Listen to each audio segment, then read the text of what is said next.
अब जैसे खेत में हमने देखा ये ट्रैक्टर वाले ऊंचे शोर में ऐसी बेहुदी भजन गाने रागनी वो गाते हैं, ट्रैक्टर चलाते हैं, और वहाँ पर भगवान के भक्त अपना कान में लीड ला के और कोई मंत्र सुन रहा होगा या कोई शब्द सुनेगा, ट्रैक्टर चलाते चलाते नित्यनेम कर रहा होगा और सुन रहा होगा, मजदूरी करते करते भी आप ये कर रहे होंगे। और ऐसे भक्त का बोया हुआ बीज भी जो भी आम समाज खावेगा उसको भी प्रभाव डालेगा। एक समय की बात है कि एक दो भक्त दो संत बने हुए थे, उन्हें चेले बना रखे थे। अब थोड़ा बहुत अध्यात्म ज्ञान इनको होता तभी तो ये थोड़े बहुत आम समाज के अंदर पूज्य हो जाते हैं। तो वो दो संत थे, एक संत कहने लगा चल मेरे शिष्य हैं वहाँ चलते हैं, वो दूसरा भी साथ चला गया। तो जिसके वो जाकर रुके उस बहन ने नाम ले रखा था, दीक्षा ले रखी थी। उसके घर उसकी बहन आई हुई थी, उस बहन की बहन, और उसकी बहन की लड़की विधवा हो गई थी और वो बहन बड़ी टेंशन में थी। तो जो उपदेश प्राप्त थी उस बहन ने अपनी उस बहन को जो अनुपदेशी थी उससे कहा कि बहन रोटी बनवा दे, मेरी मदद कर दे, खाना बनवा दे, साधु संत आ रहे हैं।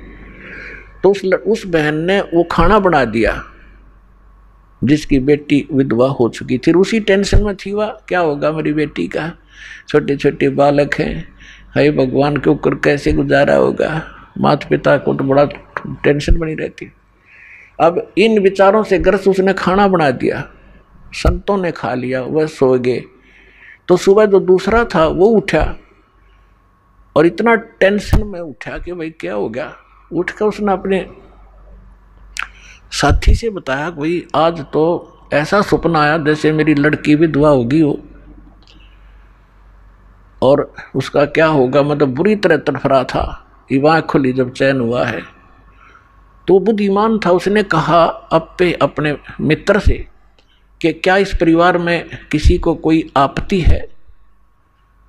तो बोला जी मन ने भी नहीं पता करता हूँ। उसने अपनी शिष्या बुलाई कि बेटी आपकी कोई तकलीफ है किसी प्रकार की, कोई लड़की को हानि होगी है। तो वो कहने लगी जी मुझे तो कुछ है नहीं, आपकी कृपा से मेरी बहन आई हुई है और उसकी लड़की मर गई, उसकी लड़की विधवा होगी, अभी 10 से 15-20 दिन हुए हैं और वो आई थी। तो उस संत ने पूछा क्या खाना किसने बनाया महाराज, कि उसी ने बनाया था। अपने आत्मा उस बहन के द्वारा बनाया गए भोजन में भी वो विचार प्रवेश हो गए और उस संत के ने खाया उस पर भी प्रभाव डाला उसने। तो इसी प्रकार अब ये अच्छे वचन, अच्छे ज्ञान, अच्छी वाणी जो भी जिस जैसे कोई कहीं भी क्रिया कर रहा है तो उसी के अंदर प्रवेश करेगी। जैसे कोई सेठ है बैठे बैठे मंत्र कर रहा है और काम क्या वहाँ पर वाणी ला ले अपने भगवान की, दुकानदार है या कोई किस मजदूर है और कहीं भी जो कार्य करता है अपना, तो वहाँ क्या होगा कि उस सामान के ऊपर भी इसका प्रभाव पड़ेगा, जो और खरीद के ले जाएंगे उनको भी असर होगा। तो इस प्रकार